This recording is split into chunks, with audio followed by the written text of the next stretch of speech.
Beim Yin geht es eben darum, einen langen Atem zu haben, Geduld zu haben und ja, diese weibliche Weise des Entspannens, der Ruhe, der Einkehr, des Fühlens, das ist etwas, was keiner Frau beigebracht wurde.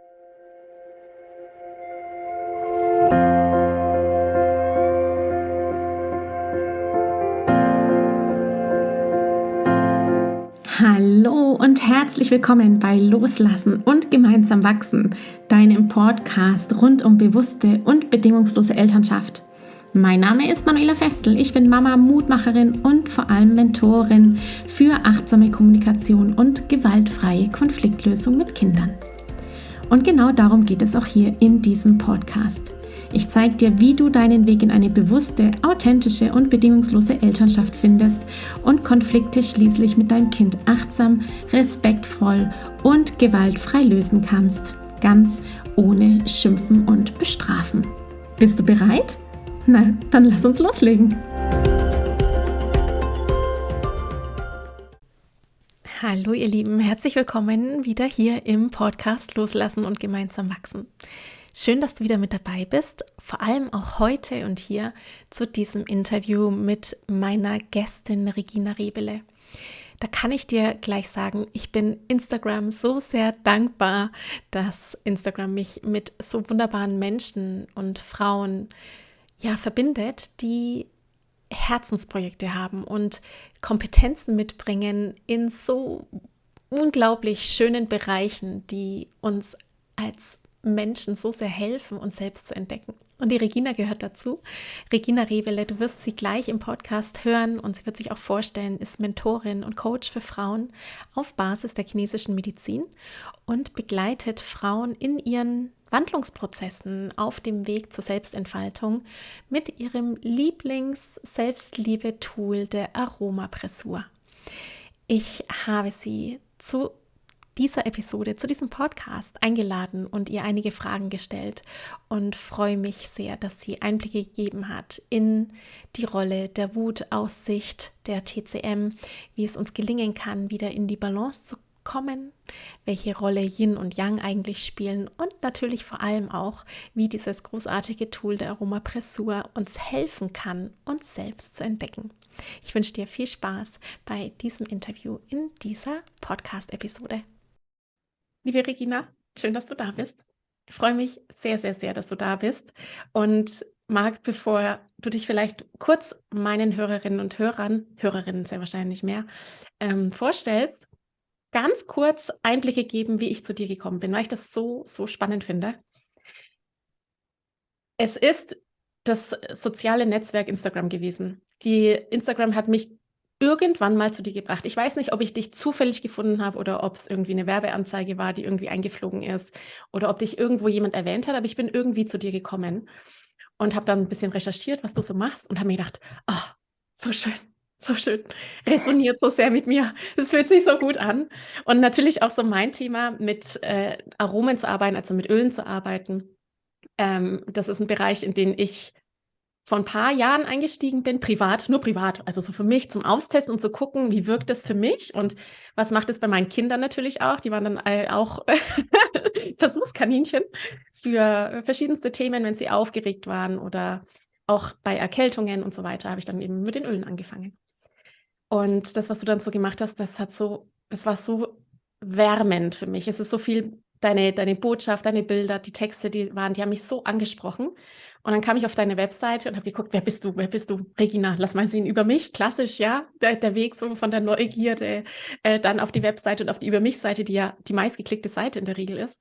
Und dann schreibst du gleich am Anfang rein, schön, dass du da bist, aber wenn du da bist, dann hat es einen Grund. Und dann haben wir uns so zusammengefunden.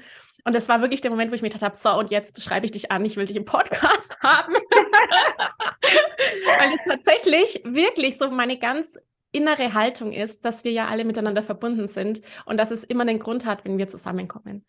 Und so ist auch die Arbeit mit meinen Frauen, die ich habe. Ich weiß, die Frauen, die jetzt da bei mir sind oder die kommen werden und die dann noch warten darauf oder mit die Bestimmung kommt, dass wir uns begegnen werden, das ist immer ja gewollt.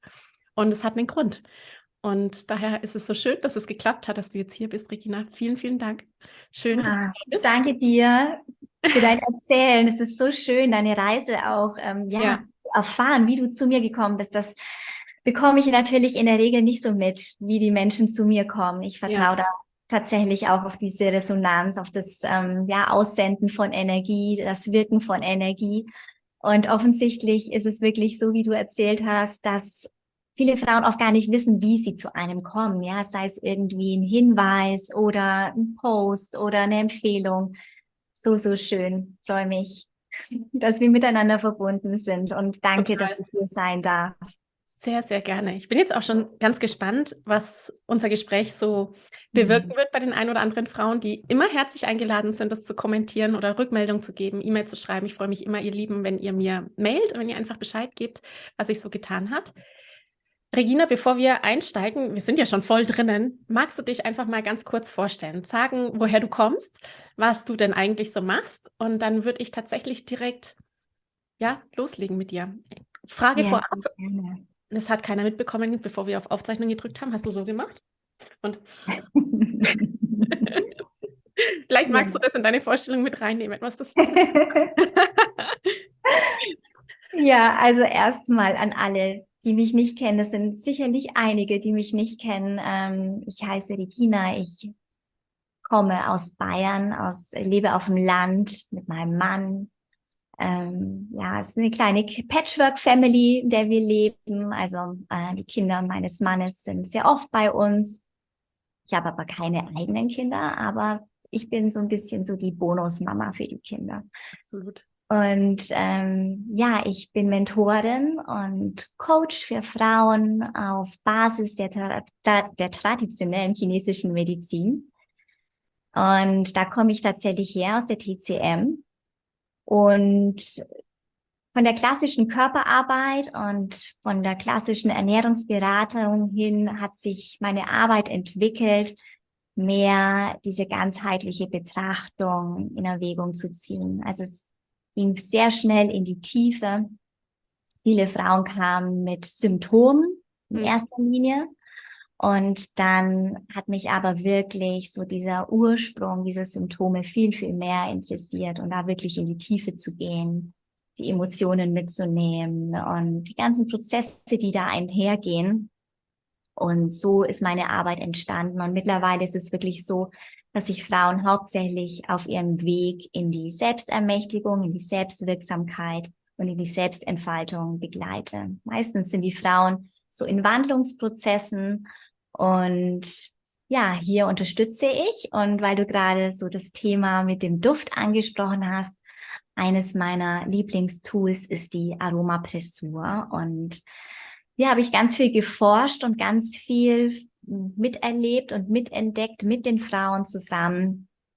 Und somit liebe ich es einfach, die Aromapressur in meine Arbeit mit einzubeziehen und auch an die Frauen weiterzugeben, auch als Selbstfürsorge-Tool in ihrem Alltag, aber vor allen Dingen wirklich als wertvolle Begleitung. Also nicht um etwas wegzumachen, um jetzt PMS wegzumachen oder ja, Kopfschmerzen wegzumachen, sondern wirklich zu verstehen, was hat denn dazu geführt, und die Aromapressur, also gerade die Kombination aus ätherischem Öl und Akupressurpunkt gibt uns da ganz viele Botschaften mit. Total schön. Ja. Oh, es ist so schön. Was ich daran so sehr schätze und was mir so gut gefällt, ist der Begriff ganzheitlich, weil es so viele, ich will jetzt nicht sagen Coaches, Richtungen, Ärzte oder sonst irgendwas gibt, die so versteift sind auf einer Idee. Und jetzt auch für meine Arbeit ist es auch so, dass ich ganz oft ein Thema habe. Gut, ich bin Sternzeichen Waage, bloß einfach mal so, das wissen ganz viele schon, Sternzeichen Waage, Thema Balance ist bei mir, das trägt sich durch alle meine Coachings, durchs Mentoring immer wieder durch, bei all diesen vielen Fragen, die Mütter haben oder die Eltern eben mitbringen in ihrer Elternschaft. Darf mein Kind Fernsehen schauen? Darf es Schokolade essen? Wie viel davon und so weiter? Darf ich überhaupt wütend sein? Ich will diese Wut wegmachen, weil du gerade gesagt hast, wegmachen, ja, PMS wegmachen, Wut wegmachen. Wo ich immer sage, es geht darum, dass wir die Balance halten. Das ganze Leben besteht darin, dass wir versuchen, in der Balance zu sein, versuchen, in die Balance zu kommen, weil wir eben in der Dysbalance sind. Das heißt, du darfst wütend sein, du darfst auch Schokolade essen, die Kinder dürfen auch meines Erachtens irgendwas angucken. Es ist immer die Frage, wie viel davon. Wann merke ich selber, dass es mir nicht mehr gut tut? Wann merke ich, dass ich aus der Balance komme? Und was brauche ich dann, um wieder in die Balance zurückzukommen? Und es gibt eben so viel. Also Begriff ganzheitlich, es gibt so viele Dinge, die uns dienen können. Je nachdem, was mich gerade anspricht, je nachdem, was ich fühle, wozu ich den Zugang eben habe. Und es ist niemals nicht eine Sache. Niemals. Das kann gar nicht sein, weil wir so unterschiedlich sind, weil wir auf so viele verschiedene Botschaften reagieren können. Und da hast du dich ja, Regina, soweit ich weiß, auch noch mal verändert in dem letzten Jahr, oder? Da ist bei dir auch noch mal ein ganzer Prozess in Gang gegangen, was so das Ganzheitliche angeht. Magst du da kurz noch was dazu sagen? Ja, wie gesagt, also ich komme so aus der klassischen TCM Ja, und für mich hat aber gleich am Anfang meiner Selbstständigkeit, dass ich wirklich komplett in die Selbstständigkeit gegangen bin, das war 2020, da habe ich sofort gemerkt, ich möchte aufmachen. Ich möchte einfach wirklich diese Räume öffnen fürs Erleben, fürs Spüren und fürs Fühlen. Und gerade weil du gerade so von Disbalance gesprochen hast, manchmal geht es auch darum, sich selbst in der Disbalance zu erfahren und erstmal zu spüren, okay, wow, irgendwie bin ich gerade gar nicht bei mir. ja, Und manchmal geht es wirklich darum, in dieser Disbalance diese Balance wieder zu finden, aber es ist immer so ein Grad, so eine Gratwanderung. Ja, in der TCM geht es ja immer darum, auch Yin und Yang auszugleichen. Es ist aber wie so ein lebendiger Tanz. Ja, weil das eine ist immer in dem anderen auch enthalten. Das heißt, wir finden auch in der größten Disbalance auch Balance. Es ist nie so, dass wir komplett aus der Balance sind. Es ist immer so ein Bereich vielleicht unseres Lebens, aber auch mal den Fokus auf das zu richten, was ist denn eigentlich in Balance und was tut mir in dieser Balance gut? Und wie kann ich aus diesem Bereich des Erlebens von Balance wieder dieses Gleichgewicht in meiner Disbalance wiederfinden? schön.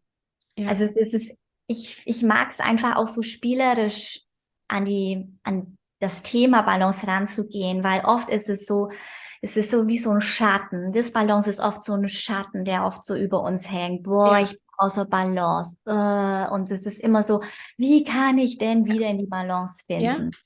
Und ich finde es einfach viel schöner, ja, ganz neugierig zu sein und spielerisch damit umzugehen. Ah, okay, spannend. Ich bin gerade in so einer Disbalance. Das fühlt sich so und so an. Ich empfinde es als Wut. Ich habe das Gefühl, es ist eng in mir. Ich fühle mich eingeschnürt. In mir ist es heiß. Erstmal wieder zu fühlen. Wie empfinde ich denn Disbalance? Was sind denn wirklich so diese Die Marker. ja, was sind die Marker, um auch mal wieder in den Körper zurückzukommen und nicht so die Disbalance als etwas Abstraktes von mir zu empfinden und vielleicht als schwer und wow, wie kam ich da raus, sondern ganz das einfach auch als menschliche Erfahrung anzuerkennen, ja, dass das einfach Teil des Erlebens auch ist, sich in der Disbalance zu befinden, aber es ist alles in Veränderung. Ich habe immer die Möglichkeit zu switchen. Und dass es nicht unbedingt immer ein Drama ist, sich in einer Disbalance zu erfahren, weil alles in allem möglich ist und veränderbar ist. Und das ist etwas, was vielen Frauen erstmal auch Druck nimmt, wenn sie auf diese Art und Weise auf Balance und Disbalance schauen, dass es nichts ist, was in Stein gemeißelt ist. Boah, wie komme ich raus aus der Disbalance? Das ist Ja. voll schön, weil das ist tatsächlich ja genau das Thema, das meine Frauen haben, wenn sie zu mir kommen. Wenn sie zu mir kommen, ist meistens das Thema, ich bin angestrengt, ich bin angespannt, ich schimpfe mit meinem Kind, das ist so der Hauptaspekt. Ich bin gerade gar nicht die Frau oder die Mama, die ich sein will. Das ist so einer der klassischen Sätze, die ich dann quasi empfange. Ich bin nicht die Mama, die ich sein will. Ich drehe durch, ich explodiere. Also die Sprache ist ja mein Tool. Die Frauen, die da mit mir sprechen, die Sprache, die eröffnet uns ja wirklich den Blick in die Seele, so von oben nach unten hinein. Und die sind dann in der Disbalance, was das Emotionale angeht. Also sie sind mit Wut konfrontiert und natürlich mit der Scham, die die Wut mit sich bringt. Mit den eigenen inneren Themen, wo sie sagen, boah, warum? Mein Kind macht zwar gerade was, es ist eigentlich kein Drama. Eigentlich ist kein Drama, aber für mich in dem Moment ist es ein Drama. Dann geht natürlich der Topf der Scham auf. Ich schäme mich so, dass ich dann so auf eine Art und Weise reagiere. Und dann kommt genau das, was du sagst, nämlich die Frauen wollen das weghaben. diese Wut weghaben. Das ist so unangenehm, diese Wut zu spüren, diese Anspannung, diese Gereiztheit, dieses Explodieren, ich kann mich nicht annehmen letztendlich. Ich kann mich nicht sehen in diesem Zustand, in dem ich bin, dass ich das bitte in eine Kiste packen möchte, wegstellen und nie mehr angucken. Dabei ist es ja ein Geschenk. Es ist ein Geschenk, wenn wir das erfahren können, so wie du es gerade gesagt hast, dass ich gerade eben in der Dysbalance bin, beziehungsweise in einer Emotion bin, die mich zum Menschen macht, die die wirklich unglaublich lebendig in mir ist und die wichtig ist, dass wir sie haben und die mich genau einen Schritt weiterbringt.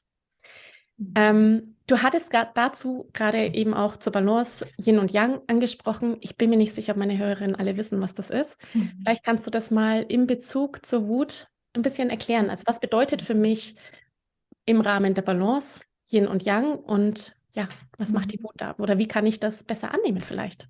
Wie hilft mir da auch eben die Öle, die Aromapressur? Ja. Wow, da steckt jetzt ganz viel Das ist drin. jetzt viel, oder? Jetzt ganzes Papier, jetzt darfst du mal reden, ich lehne mich zurück. Ja, wow. Also, lass uns mal wirklich bei diesem Yin-Yang-Thema beginnen. Ne? Es ist etwas, das Yin und Yang, das sind Prinzipien, die aus dem Daoismus entstammen, einem System, wenn man so will, oder einer Weltanschauung, die ja vor vielen tausend Jahren durch die alten Chinesen ins Leben gerufen worden ist. Die alten Chinesen waren sehr gute Beobachter und deren Lehren beruhen einfach auf Naturbeobachtungen. Und sie haben beobachtet, dass alles Leben, ja, es ist alles Tag, Nacht, das Schnelle, das Langsame, Befindlichkeiten, Emotionen, das alles sich einteilen lässt in diese beiden, ja, Prinzipien, die Polaritäten sind. Nichtsdestotrotz, auch wenn wir sehen, ja, es gibt diese Polaritäten, männlich, weiblich, hell, dunkel, Tag, Nacht, passiv, aktiv, all das zeigt sich eben in Yin und Yang, in diesem Symbol, und gleichzeitig wiederum ist das eine immer in dem anderen enthalten, auch wenn es Polaritäten sind, bedingen sie einander. Sie sind voneinander abhängig und sie unterstützen einander in so einem lebendigen Tanz, ja? Ja. Genau. Und dann ist es so, dass sie diese Yin- und Yang-Polaritäten, Prinzipien nochmal unterteilt haben in 5 Elemente. Und vielleicht ist es manchen am Begriff, ja, die 5 Elemente Ernährungslehre. Diese 5 Elemente sind anders wie die Elemente aus der westlichen Sicht. Diese 5 Elemente sind Holz, Feuer, Erde, Metall und Wasser. Und jedes Element steht für eine Emotion, ein Organ, Organpaar. Alles lässt sich auch nach den 5 Elementen einordnen, wenn man so will. Jedoch sollte es nicht als Schubladendenken funktionieren, sondern vielmehr so diese Relationen, wie Mensch und Natur miteinander in Verbindung stehen. Und wenn wir jetzt hier noch einen Blick tiefer gucken und auf die Wut schauen, die Wut ist eine Emotion, die aus dem Holzelement kommt, und das Holzelement entspricht dem Frühling. Das ist das, was jetzt gerade so wir im Außen so erleben. Und das Holzelement hat von der Qualität her eine ausdehnende Energie. Die Energie, das beobachten wir oft, über Nacht wird es grün. Es ist wie eine Explosion. Explosion, genau, habe ich jetzt auch gerade gedacht. Ja, du hast es gerade schon so schön beschrieben, ja, dieses Explosionsartige. Und das Holzelement steht auch für die Kindheit. Und wenn wir Kinder beobachten, wie die in ihrem Holzelement sind, das sind neugierig, sie wollen alles selber erfahren, sagen Mama selber machen, Mama ich will selber machen, ja. Die wollen auch immer hoch, die klettern auf Bäume, die klettern auf Klettergerüste, die wollen hoch, die wollen sich selber erfahren, sie wollen sich auch so ein bisschen selber entdecken und sind dabei sehr kreativ. Und das sind alles Attribute, die dem Holzelement zugeordnet werden. Und was dem Holzelement auch zugeordnet wird, ist das Schreien. Also der Laut, das Holzelement ist das Schreien. Also Kinder schreien schnell, sind oft laut. Und wenn das Holzelement eben in einer Disbalance ist, so wie wir gerade schon drüber gesprochen haben, dann kann sich das eben zeigen durch Frustration, durch aggressives Verhalten, durch Kampf auch und auch durch Wut. Und entweder durch unterdrückte Wut oder durch unkontrollierte Wut. Ja, was führt jetzt zu so einer Disbalance? Es ist oft so, dass Frauen, die mit dem Holzelement ein Thema haben, PMS spielt da zum Beispiel auch mit rein. Das ist der Lebermeridian. Lebermeridian hat ganz viel auch mit unserer Weiblichkeit zu tun. Also das ist so spannend, wie total. Ich die finde es auch. Elemente zusammenhängen. Und ich möchte jetzt auch die Zuhörerinnen gar nicht überfordern, jetzt da so tief einzusteigen. Aber um da nochmal zu gucken, was kommt zu dieser Disbalance im Holzelement. Diese Enge, dieses Gefühl von, boah, ich explodiere gleich, ich halte es nicht mehr aus. Das kann einfach sein, dass diese Attribute der Entfaltung, der Neugier, der Offenheit, dass die nicht so gelebt werden können, wie diese Frauen es sich auch wünschen. Ja, also es ist jetzt so der Aspekt des Daoismus auf das Thema Wut und Emotionen. Das ist es auf jeden Fall. Also die größte Herausforderung ist natürlich, dass die Wut uns ja auch in Kontakt bringt mit unserer eigenen Kindheit, was ja sehr gut passt. Das heißt, all die Themen, die wir unterdrückt haben als Kind, wo wir kooperiert haben in einer Form oder unsere Integrität in einer Form aufgegeben haben, Bedürfnisse schön runtergedrückt haben, weil es einfach wichtiger war, mit den eigenen Eltern in Kontakt zu bleiben und die Beziehung aufrechtzuerhalten. Das kommt natürlich dann in der eigenen Eltern-Kind-Beziehung, also wenn wir Mütter sind und dann Kinder haben, wieder hoch in diesen verschiedensten Situationen. Daher passt es natürlich schon wunderbar, wie es eben so ist, dass die Wut eben die Kindheit letztendlich symbolisiert und die Themen, die aus der Kindheit mit heraufkommen. Absolut, ja. Also Holzelement, Arbeit mit dem Holzelement ist immer auch Arbeit mit dem inneren Kind. Absolut, ja. Absolut. Also das ist so spannend, wie du sagst. Ja, es ist wirklich, wie wir unsere Kindheit erlebt haben. Inwiefern durften wir unsere Entfaltung, genau. Kreativität leben. Und wenn das eben nicht der Fall war, dann, bekommen wir das dann durch die eigenen Kinder oft wieder und deren Wunsch nach Entfaltung wieder gespiegelt. Ja. Wie begleitest du Frauen in diesen Situationen? Oder welche Rolle spielt da die Aromapressur dann? Ja. Also die Aromapressur kann in dem Moment unterschiedlich wirken. Also es ist erstmal so, die Aromapressur muss vielleicht erstmal noch erklärt werden, was das überhaupt ist. Also die Aromapressur ist ein Zusammenspiel aus westlicher Medizin, westlichem Kräuterwissen und der traditionellen chinesischen Medizin mit den Akupunkturpunkten. Das heißt, wir verwenden die ätherischen Öle, deren Kraft, deren Essenz im Zusammenspiel mit den Akupressurpunkten. Und du kannst aber jetzt nicht jedes Öl mit jedem Akupressurpunkt kombinieren. Kannst du natürlich schon, aber nicht jedes Zusammenspiel, nicht jede Kombination wird diesen Synergieeffekt auslösen. Das heißt, wenn du ein ätherisches Öl hast mit einem bestimmten Thema, mit einer ganz bestimmten Energie und das zusammenbringst mit einem Akupressurpunkt, der auf diesem Thema ebenso schwingt, wenn die beiden quasi dieselbe Sprache sprechen, dann kommt es zu diesem Synergieeffekt. Oder ich nenne es dann auch, dann kommt es zu dieser Teilchenbeschleunigung. Es ist wirklich eine Unterstützung. Und in der Akupressur geht es ja auch darum, oder auch in der Akupunktur geht es darum, dass das Qi wieder in Fluss kommt. Ja, die Lebensenergie, die in den Meridianen oder auch in diesen Energieleitbahnen fließt, dass das wieder in Fluss kommt. Und gerade bei Wutthemen, wenn alles so eng ist, dann haben wir diese Anspannung und jeder, der sich das so ein bisschen kurz vor der Explosion, genau. Ja, man kann es vielleicht fühlen, dass da gerade nichts fließt, sondern dass sich da was ansammelt. Da braut sich was zusammen, wie ein Gewitter. Ja, es ist wirklich so, boah, jetzt aber hier die Anspannung, es ist da voll im Gange. Und was Akupressur macht ist, oder auch Akupunktur, dass das Qi wieder in Fluss kommt.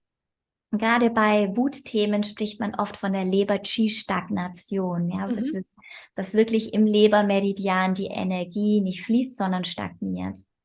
Es kann sich dann eben auch zeigen durch körperliche Symptome zusätzlich wie Kopfschmerzen, Bluthochdruck, Schwindel, PMS, Schmerzen in den Brüsten, solche Ja. Themen. Das kann sich dann auch zusätzlich kann sich das auch bemerkbar machen, zusätzlich zu der Wut, zu der Frustration, die so, ja, im Körper brodelt sozusagen. Mhm. Und was das dann macht, diese Aromapressur, ist einmal, dass es Erleichterung bringt, gerade ja, beim Thema Wut kann man natürlich mit unterschiedlichen Ölen auch ja, mit einwirken oder ja, Mhm. wirklich unterstützen, dass es leichter wird.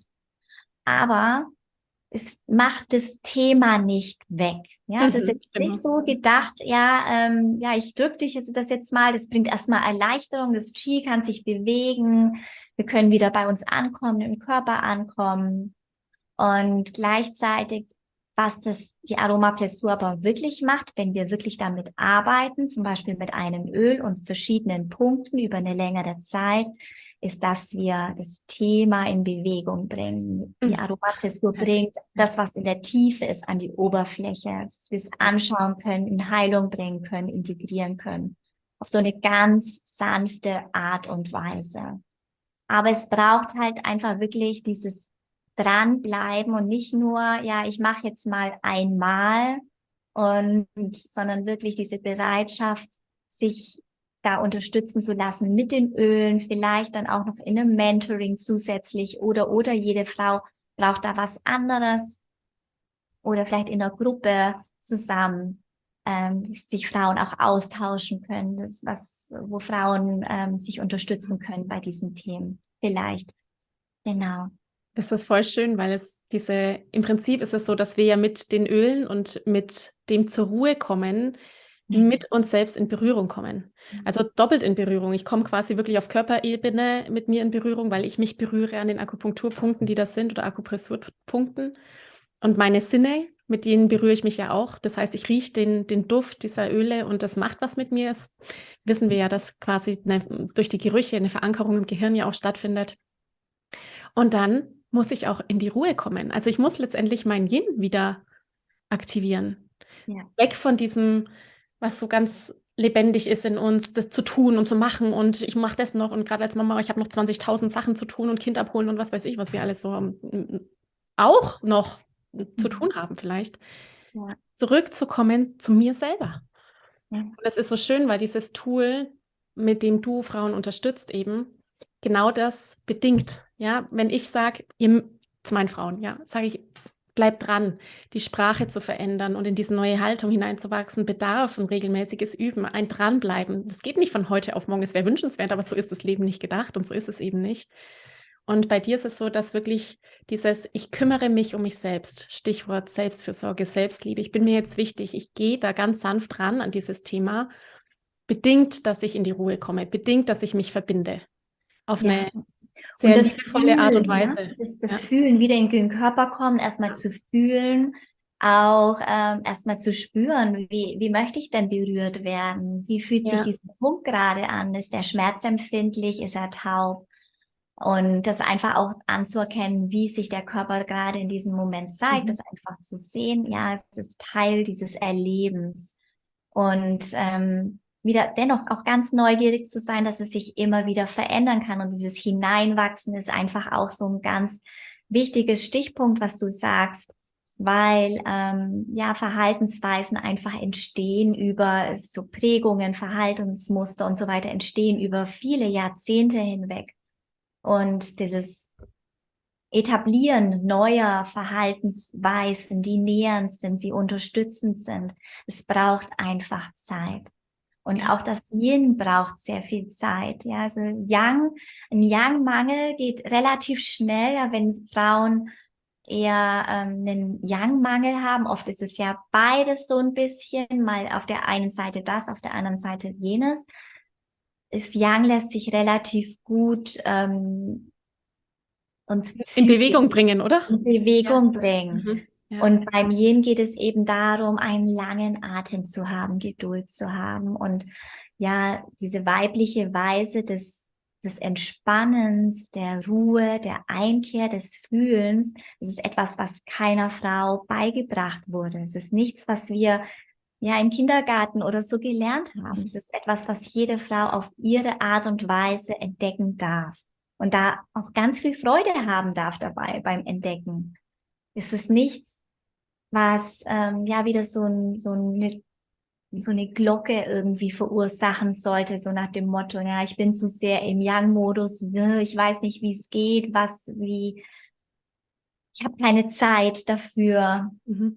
Es ist einfach, ja, so diese spielerische Art und Weise, sich selbst zu erfahren. Wie viel Yin brauche ich denn, um genährt zu sein? Und welche Art des Yin nährt mich persönlich?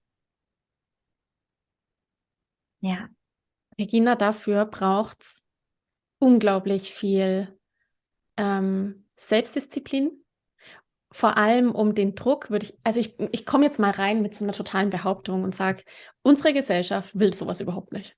Also das ist jetzt mal mein Stichwort, ja. In unserer Gesellschaft, behaupte ich, ist es nicht gewollt oder schwerer möglich, dass sich Frauen mehr mit ihrer Weiblichkeit verbinden und mit dem Yin verbinden oder das Yin mehr zulassen. So ist es ja eigentlich eher, ja, das Yin spüren und zulassen, dass es wichtig ist in ihrem Frausein.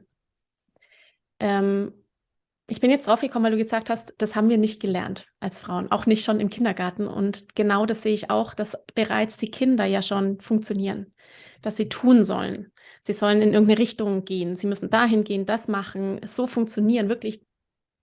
Und weniger in Kontakt sein mit sich, was gleichzeitig die Kinder total gut können. Die Kinder sind so stark darin, sich von der einen Richtung in die andere zu bringen und signalisieren das auf so wunderbare, authentische, ungefilterte Art und Weise, wenn sie gerade nicht mehr im Gleichgewicht sind. Und es wird in unserer Gesellschaft wirklich eher weggedrückt. Du sollst nicht fühlen, du brauchst nicht zu weinen. Was bist du denn schon wieder so wütend? Das sind dann die Reaktionen, die wir als Erwachsene den Kindern widerspiegeln und sagen, stell dich doch nicht so an. Und da sehe ich tatsächlich schon, dass vor allem, ich habe ja 2 Mädchen, dass dieser Schatz, den ich im Frausein entdecke, nämlich diese tiefe Verbindung zu mir selber, diese Intuition, vielleicht 7. Sinn, das gibt ja so viele Ausdrücke, das zu beschreiben, dieses Gefühl für, hier stimmt was nicht oder ich bin in Gefahr oder ich vertraue darauf, meinen Weg jetzt einzuschlagen, der ganz anders ist als das, was mir gerade alle anderen sagen. Dieses Gefühl zu haben, damit in Verbindung zu kommen, ist unfassbar schwer in unserer heutigen Gesellschaft. Würdest du mir dem zustimmen oder hast du da ja Gedanken dazu? Weil ich sehe das schon als Herausforderung, auch für meine Frauen, die so ganz viel in diesem Machen drin sind und sich das dann teilweise nicht erlauben, ihrem eigenen Vertrauen und ihrer eigenen Stimme zu folgen. Ja. Großes Thema, gell? Ja, es ist ein sehr großes Thema und ich kann dir insofern zustimmen, dass es das ist, was wir im Außen noch wahrnehmen. Ja, Ja. das ist das, was viele auch erleben, was viele sind oft in diesem Rade drin, fühlen sich da auch ohnmächtig. Und gleichzeitig appelliere ich, das sage ich jetzt wirklich auch genauso, appelliere ich an die Schöpferkraft, an die Selbstwirksamkeit einer jeden Frau. Und es braucht eine jede Frau, um einen Wandel langfristig für unsere Kinder und deren Kinder herbeizuführen. Oh, ich habe Gänsehaut. Und das ist wirklich, braucht so viel Eigenverantwortung. Und immer wieder sich auch rauszunehmen aus dem, das im Außen ist sichtbar und was kann ich aber tun? Ja. Und was ist für mich aber möglich? Was ist für mich möglich in meiner kleinen Familie, mit meinem Partner, mit meiner Partnerin? Welche Möglichkeiten habe ich zur Veränderung? Ja. Und das sind oft nur so kleine Dinge. Da braucht es jetzt nicht irgendwie die Revolution. Mhm. Und auch nicht im Sprint, ja, auch nicht im Sprint dann dazu. Und weil ich wirklich meinen Hut ziehe vor jeder, die da auch rausgeht und auch demonstriert und so weiter. Und gleichzeitig glaube ich, Es beginnt im In uns. Kleinen, es beginnt in uns. Und das ist oft so, ja, so bla bla, ja, wie so ein Kalenderblattspruch. Aber es ist einfach so. Es ist einfach so. Was möchte ich vorleben? Was möchte ich meinen Kindern vorleben? Wo habe ich Macht? In welchen Bereichen habe ich Macht? Und das ist ganz schön viel. Ja. Das ist wirklich ganz schön viel. Und es ist einfach auch wieder so ein Kalenderblattspruch. Where your focus goes, your energy flows. Ja, or where your mind goes. Und das ist tatsächlich so, Energie folgt der Aufmerksamkeit. Und welchem Mangel möchte ich Energie und Fokus schenken? Und gerade wenn es darum geht, es ist diese Geschichte von wir Frauen haben es schwer und so, möchte ich das wirklich füttern oder möchte ich einfach aussteigen aus dieser... Ja, es sind gewisse Dinge, Mechanismen sichtbar und gleichzeitig, was möchte ich tun? Welchen Beitrag möchte ich leisten dazu, dass es anders wird? Und es sind schon wirklich sehr, sehr viele Frauen, die da verändern und es werden immer mehr und ich sehe wirklich diesen Umbruch für dieses Neue. Ja. Es ist in welchen Schritten das tatsächlich dann im Außen mal so sichtbar wird, weil ich glaube, es braucht einfach wie so diesen Domino-Effekt, der dann einfach ein Bewusstsein steckt das nächste Bewusstsein an. Und dafür, das ist einfach meine Vision und daran glaube ich wirklich, wirklich, es braucht jede einzelne Frau in ihrem eigenen Universum. Für den Wandel. Im Kleinen und im Großen, ja. Regina, das ist ein wunderschönes Schlusswort. Herrlich. Ich habe gerade einmal Gänsehaut bekommen, weil es genau das ist es. Wir sind die Veränderung im Einzelnen in uns drinnen. Und mit all dem, was wir da eben so mitbringen. Und dann gibt es so wunderschöne Möglichkeiten, Katalysatoren letztendlich, die mir helfen, zu dem, was in mir lebendig ist, immer stückchenweise näher zu kommen. Ja. Regina, wo kann man dich finden? Wo kannst du Frauen begleiten auf ihrem Weg zur Selbstwirksamkeit, zur Selbstentfaltung? Ja, meine Bühne ist tatsächlich auf Social Media, Instagram. Das ist so meine Hauptbühne, auf der ich zu finden bin. Ich habe auch eine Webseite, die wird jetzt dann auch überarbeitet. Es gibt die Möglichkeit, mit mir in einen Langzeit-Mentoring-Prozess zu gehen, in eine Langzeitbegleitung. Ich biete Workshops an und Seminare und herrlich. Alles, wenn es sprudelt. Super. Ich werde alles in den Shownotes verlinken, dass man dich sofort finden kann und dich kontaktieren kann. Regina, letzte Frage vorhin.